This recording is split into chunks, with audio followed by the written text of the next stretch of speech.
Buenas, mi nombre es Ana Quiroga Álvarez y estoy adscrita a la Universidad Complutense de Madrid en la calidad de investigadora. En esta ocasión vengo a presentarles mi ponencia hacia un modo de representación queer, la ruptura del marco. En ella he intentado hacer una aproximación metodológica a lo que sería la historia del cine y del audiovisual, por ende. Mi objetivo es ofrecerles una visión abierta y plural que nos ayude a entender el devenir histórico de la fotografía, del cine y del audiovisual de una manera global. Para ello he partido de la obra de Noël Barthes, La Lucarne de l'Infini, creada en 1990. En esta obra, su autor, digamos, explica la evolución de historia del cine a través de dos periodos principales, no totales. Son el modo de representación primitivo y el modo de representación institucional. Dos periodos que digo que no son totales, ya que son progresivos y se van intercalando progresivamente. En el primer caso, el modo de representación primitivo se entendería como ese momento, es decir, está ligadísimo al origen mismo de la historia del cine. Se inicia en el siglo XIX con el nacimiento de la fotografía y de la sociedad de masas, y está ligado evidentemente a la frontalidad y a la imagen fija que nos ofrece la fotografía. Así está caracterizado por tres características o estados, que serían la autarquía del cuadro, la posición frontal, horizontal de la cámara y la centrifugalidad. Para entender mejor esas características de la imagen del MRP, vamos a tomarle como ejemplo Le résultat du féminisme, una obra cinematográfica creada por Alice Guy, la madre narratológica del relato audiovisual. Bien, en esta imagen como podemos observar, la imagen que nos da es fija, evidentemente, y la imagen se da desde la frontalidad de la cámara. La cámara nos ofrece desde las, digamos, características técnicas que se tenían en aquel momento, la estabilidad del cuadro. Es una imagen, por lo tanto, fija, el cuadro es fijo y estable y, evidentemente, como decíamos, horizontal. Toda la información que necesita la espectadora se da determinada por esa autarquía del cuadro. ¿Qué es la autarquía del cuadro? La independencia del cuadro. Es decir, el plano, digamos que dispone de significación pura y absoluta, independientemente del conjunto del total del relato, ¿no? Es decir, el plano nos da toda la información que necesitaríamos. Y en ese sentido también, la centrifugalidad viene dada por esa intención de centrar la intención del espectador en el punto central de la imagen, que se da por esa frontalidad. Bien, este periodo, que se origina en el siglo XIX, va a continuar hasta la 1910-1920. En ese momento el cine empieza a ser un relato más adscrito a las grandes masas, a un uso mayor en ese momento en el que empiezan a surgir las salas de cine, y pasa de ser una cuestión más reservada a las clases bajas y empieza a entrar claramente en la burguesía, ¿no? En ese momento se produce una suerte de cambio progresivo de lo que sería el MRP hacia el MRI. Esta mutación se produce especialmente, según Barthes, en el film Gabinete de Dr. Caligari, en el que podemos observar cómo la centrifugalidad del cuadro empieza a ser cuestionada a través de los límites. Podemos observar en este caso cómo la imagen empieza a fragmentarse. Las características figurativas y geométricas que nos da el cine alemán cuestionan la centrifugalidad del cuadro, cuestionan los límites y cuestionan la funcionalidad. No es total, pero sí que empezamos a ver nuevos aspectos de la imagen. De ahí pasamos, evidentemente, al MRI. Como decíamos, se diluyen las fronteras y el cuadro se libera, no hay esa autarquía, se empieza ya a un nivel superior. Y ahí entramos en un nuevo estado simbólico. ¿Por qué simbólico? Porque ya no estamos en una cuestión puramente técnica o cuantitativa. La evolución que experimenta a sí mismo la imagen cinematográfica en este momento va a tener mucho que ver con lo simbólico. En ese momento en que entra la burguesía al poder y empieza a tener el cine empieza a ser de alguna manera un arte consumido por la sociedad, el cuadro se libera a Serda, pero también el sistema como tal empieza a tener un peso simbólico muy importante. Y así entramos en este cuestionamiento que sería la evolución del MRI. ¿Cómo podemos entender el MRI desde una perspectiva actual? Para esta explicación hay que tener en cuenta también que el MRI que surgiría, como bien explica Bart inicialmente, en esos años 20, digamos que encuentra su mayor desarrollo en los años 50 y 40, ¿no? Es el momento en el que surge en Estados Unidos el Star System y se convierte categóricamente en una industria. Y ahí tenemos un cuestionamiento que es ese nuevo modo de representación, ¿cómo podemos encuadrarlo actualmente? Es decir, sí que es verdad que hemos tenido un modo institucional que se ha dado desde esos momentos años 20 y 30 y que se ha consolidado en los años 50, pero nos preguntamos en este sentido si actualmente seguimos hablando de algo institucional o si hay atisbos un cambio de esa respuesta queer y diferente. En este sentido, los objetivos de nuestra investigación han sido entender que el MRQ, es decir, el modo de representación queer, es una vía necesaria para adaptarse a los nuevos actores marginales en un momento pero cada vez más presentes que entramos en acción. Un cuestionamiento que también hay que entenderlo desde la situación actual, la pandemia, el COVID. ¿Por qué? Pues porque esta situación de conflicto en el que cada vez hay más miradas críticas, las miradas críticas que existían anteriormente, que digamos no miraban con buenos ojos a lo mejor los relatos en streaming o los podcasts, los nuevos productos culturales, sí que han tenido que afrontar la realidad, y es que la vía, digamos, vicaria, relato cinematográfico, como tal, empieza a fragmentarse. Lo vicario, como decíamos, toma cada vez más presencia y es necesario entenderlo. Así entendemos que ponemos una mirada al futuro del audiovisual.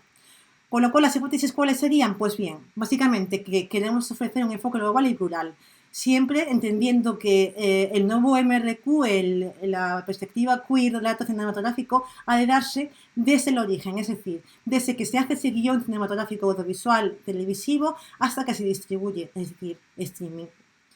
El MRI, en ese sentido, es una antesala de cambio. Como ya habíamos explicado anteriormente, no hay un traspaso directo y absoluto del MRQ al MRI, es progresivo y paulatino. Pues asimismo también será el MRQ.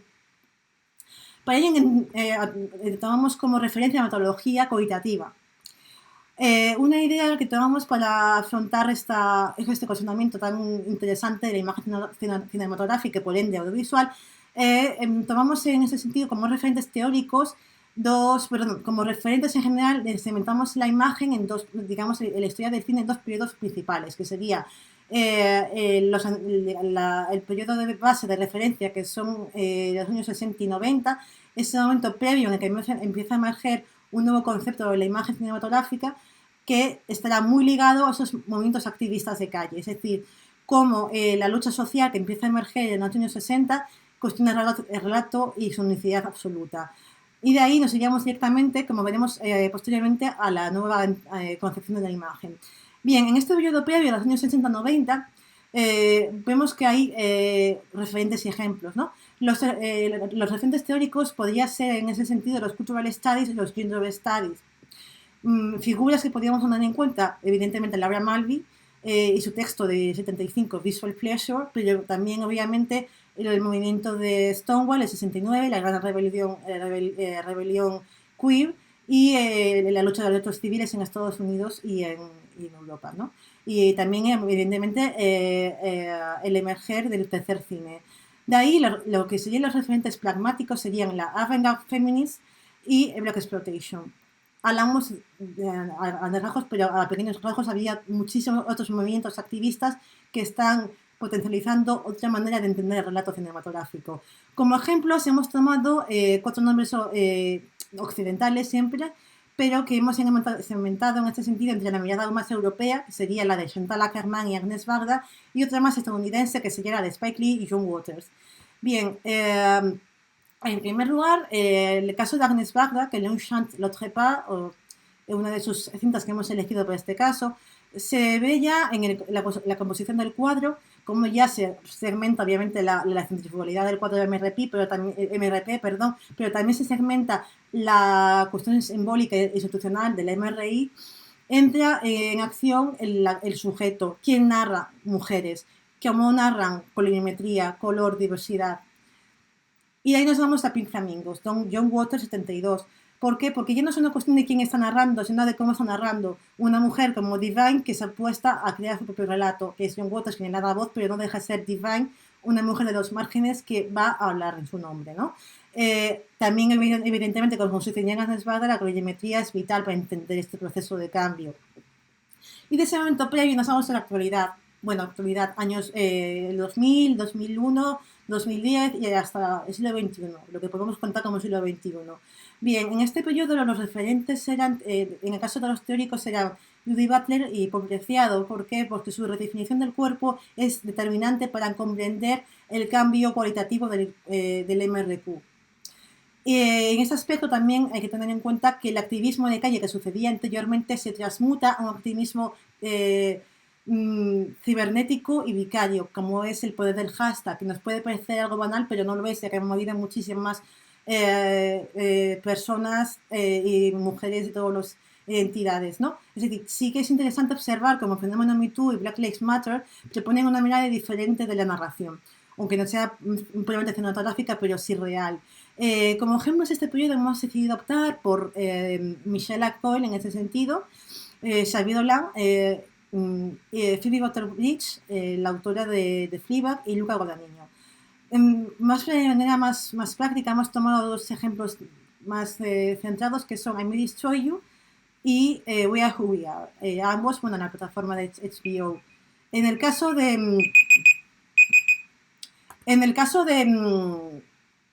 I May Destroy You, podemos observar cómo la centrifugalidad del primer plano empieza a mutar con la presencia cibernética de las redes sociales. Se crea un nuevo estado de primer plano. Y en el caso de We Are Who We Are, ya no es tanto cómo está compuesta la imagen, que sí que es verdad que Guadagnino va a tener una gran influencia del cine, por así decirlo, de la forma típica del cine. De hecho, él va a cuestionar varias veces hablar de un nuevo modo de representación, pero sí que lo interesante es quién está narrando. Es la historia de un chico gay y de un chico trans, ¿no? Ya entramos directamente en la cuestión de cómo se narra, que es lo queer. De ahí entramos en qué es entender el modo de representación queer, qué es lo queer. Bueno, pues entender el modo de representación queer es entender una ruptura total de ese cuadro, que es técnica, estructural y narrativa. Técnica, porque el streaming se va a tomar cada vez más relevancia por encima de la sala de cine. ¿Es una confrontación? No, es un diálogo constantemente. Estructural, porque el relato se fragmenta. La serie, en este caso de la serie, pero en el caso, por ejemplo, del podcast, la narrativa hegemónica del relato cinematográfico no vale, no es única, no es unívoca, es plural, ¿no? Y en ese sentido nos vamos directamente a ese cuestionamiento narrativo de la male gaze. Ya no cuenta solamente el hombre blanco cis hetero, sino que contamos todas nosotras, ¿no? Y ahí nos vamos a las conclusiones. ¿Cuál es la conclusión que hemos tenido en este proyecto? Bien, hay tres ideas básicas que retengáis. Por un lado, el MRQ nos presenta la imposibilidad de un pronóstico certero. Estamos siguiendo ahora mismo en ese proceso de cambio, con lo cual podemos atisbar un cambio, pero no podemos certificarlo de manera total y absoluta. Y en esta línea también hay una ruptura de un viejo modo, evidentemente. Es una cuestión ineludible. No vamos a afrontar un relato que está cambiando. Eso sí que lo tenemos claro. Lo que estamos viendo actualmente transmite que la manera que teníamos de afrontar el relato audiovisual no va a ser jamás la misma, ¿no? Y en esta cuestión lo que nos interesa es soliviantar y abrir el diálogo con peligra lo queer al adaptarse al marco, es decir, si lo queer, si los márgenes entran a adaptarse a lo, a lo sistemático, entra un conflicto, porque evidentemente podemos entrar en el problema de que haya una confrontación. Y en ese sentido lo que apuesto es que no hay una confrontación, sino que hay un diálogo constantemente. El objetivo en ese sentido del MRQ es plantear que hay una ruptura diferente del cuadro, que hay una necesidad de entender la imagen y el relato, pero no hay una confrontación, sí que hay un diálogo constantemente. Y esa ha sido mi ponencia, espero que les haya gustado y muchas gracias por su atención.